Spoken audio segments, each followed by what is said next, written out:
part that I haven't told the doctors. About 9:30, I gave him a dose of 50 milligrams of insulin, non-diabetic. I believe he died the next day. This was the moment detectives realized 50-year-old Elizabeth Wettlaufer, a seemingly innocent nurse, was actually the secret cause for multiple deaths. On the 11th of August, Jamie Silcox, a dementia patient, was found dead in his bed at Crescent Care Nursing Home. With an autopsy coming up with nothing, his death was ruled as natural causes. But over the next few years, the same nursing home discovered patient after patient had died under the exact same circumstances. For 8 years, the cause was a complete mystery to police and doctors alike, until September 2016, when Elizabeth Wettlaufer turned herself in to reveal the horrifying truth behind these mysterious deaths. Liz turned herself in at a mental health clinic who promptly contacted police. Hours later, Liz was brought into the interrogation room. So I just want to go through, like I said, a couple formalities, cover a few little things off. If you wish to speak to a lawyer at any time, we can make it happen whenever you like. The interrogation starts with Liz being read her rights. Liz has the right to a lawyer and the right to remain silent. However, it's looking doubtful she'll be exercising either of these rights, as her detective asks a few questions to get to know her. Back at Meadow Park, what was your addiction? Remorse. And how much were you using? And I was a binge user, so I would use what I could get a hold of. Okay. By stealing it from the patient. Liz worked as a nursing home worker and had access to all her patients' medicine. For years, Liz had been stealing a drug named hydromorphone, a strong painkiller similar to the likes of morphine, and using it secretly to deal with stress. But it turns out addiction wasn't the only mental issue she was dealing with. So as far as your latest position at St. Elizabeth, yeah, that was your last position as a RN, is that yes, correct? It was. Okay. Yes. And you said you resigned from there? Yes. Okay. What brought you to that? That's where things get a little crazy. Okay. This is part that I haven't told the doctors. When my ex and I broke up in 2007, I was already taking the medication for my borderline personality disorder. And I was so angry. And it was like a voice said inside me, I'll use you, don't worry about it. Liz has struggled with borderline personality disorder for years and took medication to try and suppress it. This meant she hadn't let it affect her much, at least not until 2007, where this would change in a horrifying way. The detective then decides to ramp up the pressure, and the interrogation quickly turns from an interrogation to a confession. So, Mr. Silcox, it says here you were working a double shift from 3 till 7, right? 3 p.m. to 7 a.m. In Woodstock? Yes. Okay. And tell me about your knowledge of James and your daily interactions during a shift with him. I didn't see him every time. He wasn't always my patient. I just knew from what people had said that he would grab the nurse's breasts and buttocks, and he would say horribly inappropriate things about his wife, that now he was there, just would say different things. And he did touch me inappropriately once. Jamie Silcox was an 84-year-old veteran with dementia being cared for by Liz and the team.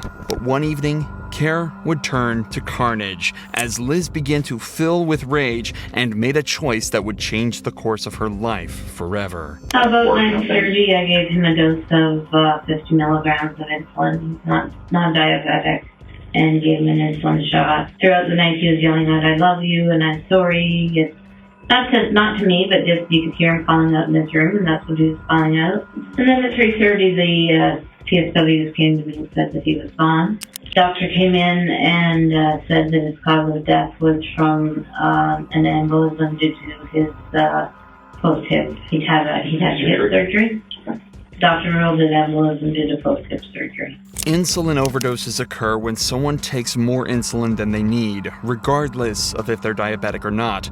Too much insulin will dramatically lower the body's blood sugar level, which can cause dizziness, loss of consciousness, and of course, death. What's more concerning, though, is how difficult it can be to identify it as the cause of death. And even in cases where it is identified, it's very difficult to prove it was an overdose of insulin that caused it in the first place. This wasn't even the first time she'd attempted this either. In 2007, she administered 2 other inordinate doses of insulin, but they failed to kill the patients. But while this was the first time she was successful, it was far from the last.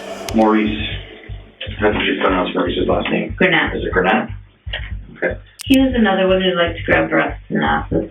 Okay. He was sometimes a patient of mine. See, at that time, I didn't have a set floor that I worked on. I worked on all the different floors as a nurse, kind of filling in. Okay. So, one afternoon I was working with him and he did grab me. And again, I got that feeling inside that this is his time to go. So I gave him an overdose of insulin after supper. And I believe he died the next day. And what was his reaction to receiving the insulin? Again, it was just kind of like, oh, okay. I said, the doctor wants you to have a vitamin shot. That's what I usually say. Liz had now begun to refine her method, telling the victim it was just a vitamin shot, and had even hinted towards a motive. And again, I got that feeling inside that this is his time to go. Each time she thought about killing somebody, she felt a deep, intense feeling in her stomach that implied God wanted that person back and that their time was up. And the different times that I have caused people's deaths or caused them discomfort through the insulin, I believe it was the influence of that voice or whatever it was. It wasn't a voice in my head, it was a voice in here. So, but yeah, I just had a sense after my marriage broke up that God was going to use me for something. And then after a while, I started to really wonder after some of the murders if it was God or if it was the devil fooling me. Did you feel like you were doing the right thing for these people? No. I felt like I was doing what I was supposed to do, but it wasn't what was right for them. While people with BPD can often exhibit impulsive behavior and disturbed patterns of thinking, it's uncommon for patients to be affected the way Liz was. Many BPD patients may experience brief or prolonged episodes of strange experiences, such as hearing voices and feeling compelled to harm themselves or others, but it's exceedingly rare for them to act on them. It's likely her behavior was owing more to the antisocial personality disorder she was diagnosed with later on. Those affected with ASPD are often observed to have a severe disregard for the law and the feelings of others. They also often find it harder to control their anger and refuse to let other people stand in the way of their reckless behavior. Neither one of these conditions are solely responsible for Liz's behavior. It was likely a combination of the two that planted the idea in her mind and then allowed her to go through with it with little resistance.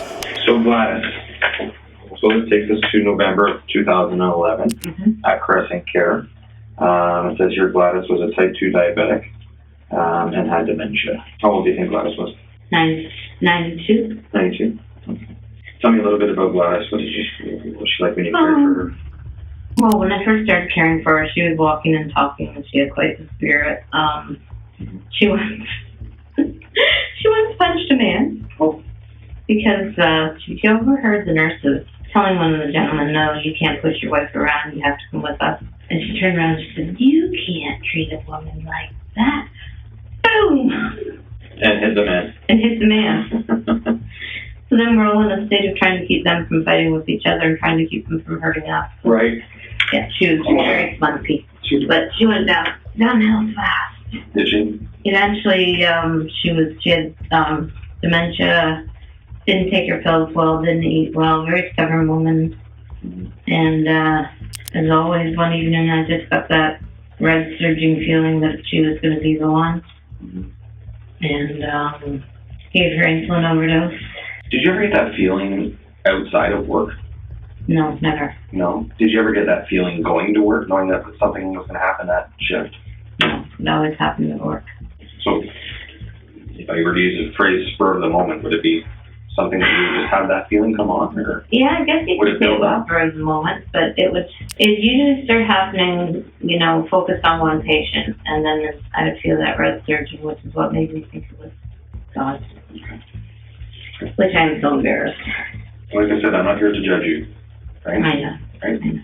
One of the most strange things about Liz is how casual she is throughout the entire confession. Not only is she happy to tell the detectives all the details she can remember about the murders themselves, but also laughs and tells stories about the victims the entire time. However, she also admits to feeling embarrassed about thinking the feeling was God, showing that she feels as though she has a strong personal image to uphold, but has a complete lack of remorse for her victims. This thought process is indicative of a sociopath, but no personality tests or analyses have ever reinforced this idea. September or October to 07. Yeah. And then Helen was 2011. Yeah. Helen, I don't remember a lot about. She was very quiet, very determined, just seemed to be waiting to die. Mm-hmm. Again, I had that feeling that, this is the one. Mm-hmm. And I made a bit of a fuss about her that night because she was very lucid. Mm-hmm. And we talked about how much she liked blueberry pie and ice cream. Okay. So on my break, I went to Walmart. I got a small blueberry pie and some ice cream and brought it to her, and she ate 3 or 4 bites. Yes. And then that night I overdosed her. Like I said, I had that feeling that it was her time to go. And what do you mean by that? Do you think she was towards the end of her life at that point? No, that she was the person to go to. Okay.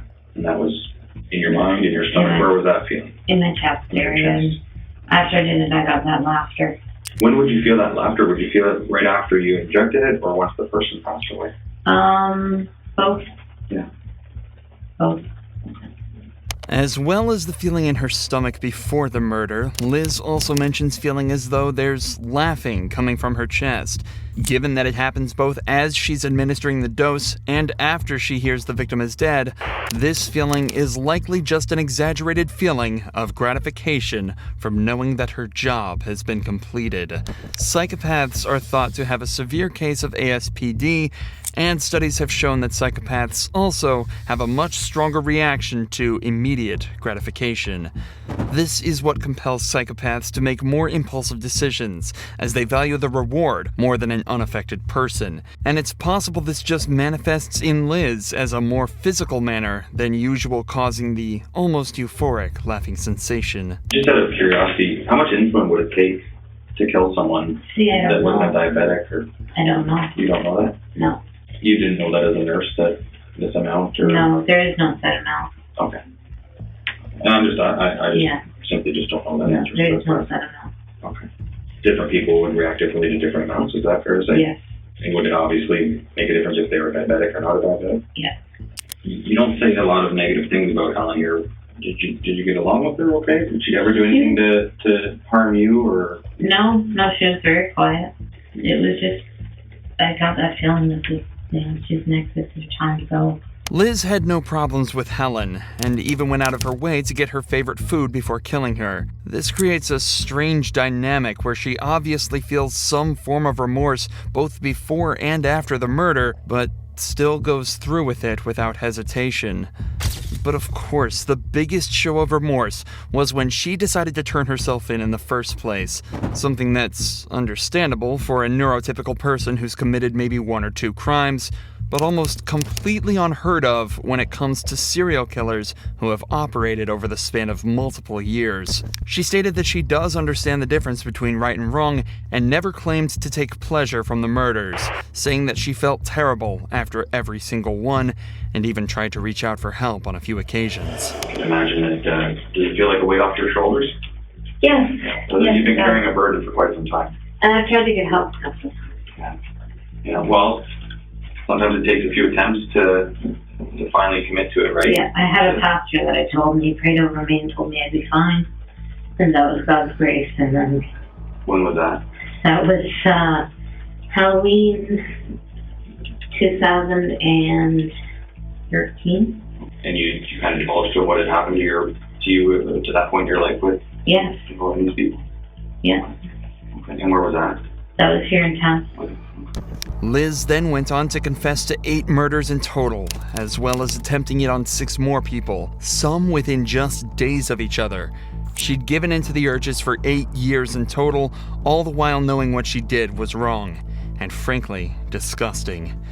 It took her until 2016 to finally head to a mental health and addiction institute to confess and write up the 4-page documents the detective has been reading from. Okay, we're gonna wrap things up, but here's what's gonna happen. Okay. And part of this is gonna be up to you.